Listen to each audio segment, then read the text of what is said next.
35 वर्ष गेली. ही जागा जी आपण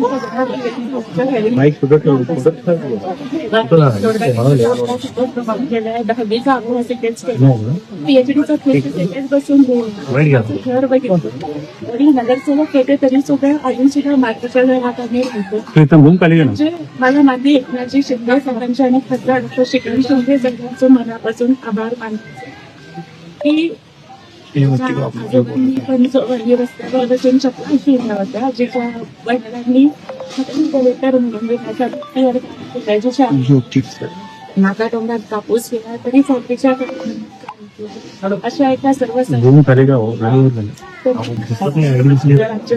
संधी दिली मला तुम्ही बघितली परिस्थिती. मला एवढंच वाटतं की माझी ही जी उमेदवारी आहे ती अशा मातीत मळलेल्या लोकांच्या जीवनामध्ये बदल आणण्यासाठी जर मी काही करू शकते मला वाटतं की ती उमेदवारी सार्थक होऊ. ताई खरं तर भावनिक झालेल्या भावूक झालेल्या आहे, कारण एवढी मोठी संधी जी आहे पक्षाने दिलेली आहे, विशेषतः एकनाथ शिंदे साहेबांनी. काय सांगाल त्यांच्याबद्दल कशा भावना व्यक्त केल्या? आदरणीय एकनाथ शिंदे साहेबांच्या बद्दल आणि खासदार डॉक्टर श्रीकांत शिंदे साहेबांबद्दल कितीही बोललं तरी कमी. त्यांनी दाखवून दिलं माझ्यासारख्या एका सर्वसामान्य गोरगरीब मागासवर्गीय मुलीला संधी देऊन त्यांनी दाखवून दिलं की शिवसेनेमध्ये जाती पातीला थारा नाही. जसं हिंदू हृदय सम्राट बाळासाहेब ठाकरे महिला आघाडीला रणरागिणी म्हणायचे, हिंदू हृदय सम्राट बाळासाहेब ठाकरे जसं नेहमी म्हणायचे की शिवसैनिक ही तुमची जात आणि शिवसैनिक हाच तुमचा धर्म. आज तोच विचारांचा वारसा एकनाथ शिंदे साहेबांनी पुढे चालवला. म्हणजे एकनाथ शिंदे साहेब जसं म्हणतात की मी कॉमन मॅन आहे आणि आता डीसीएम म्हणजे डेडिकेटेड टू कॉमन मॅन आहे. आज तुम्ही बघताय की आमच्यासारख्या एका गरीब मागासवर्गीय वस्तीत राहणाऱ्या मुलीला दिल्लीच्या दरबारापर्यंत म्हणजे गल्लीच्या मुलीला दिल्लीपर्यंत पोहोचवणं हे धाडस महाराष्ट्रामध्ये काही नेते आपल्या कुटुंबालाच आपला पक्ष समजतात, पण एकनाथ शिंदे सारखे नेते आपल्या पक्षालाच आपलं कुटुंब समजतात हे त्यांनी दाखवून दिलेलं आहे.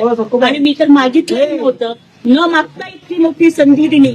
एकनाथ शिंदे साहेबांचं काम असंच आहे की मैं जो बोलता हूँ वो मैं करता हूँ और जो मैं नहीं बोलता वो मैं डेफिनेटली करता.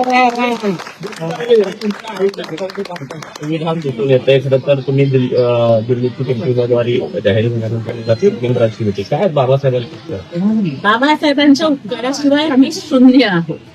डॉक्टर बाबासाहेब आंबेडकरांचा शिका संघटित व्हा आणि संघर्ष करा हा विचार माझ्या आई बापाच्या मनामध्ये रुजला. म्हणूनच आज इतक्या गरीब वस्तीमध्ये असून सुद्धा मी शिकू शकले, मी संघर्ष करू शकले.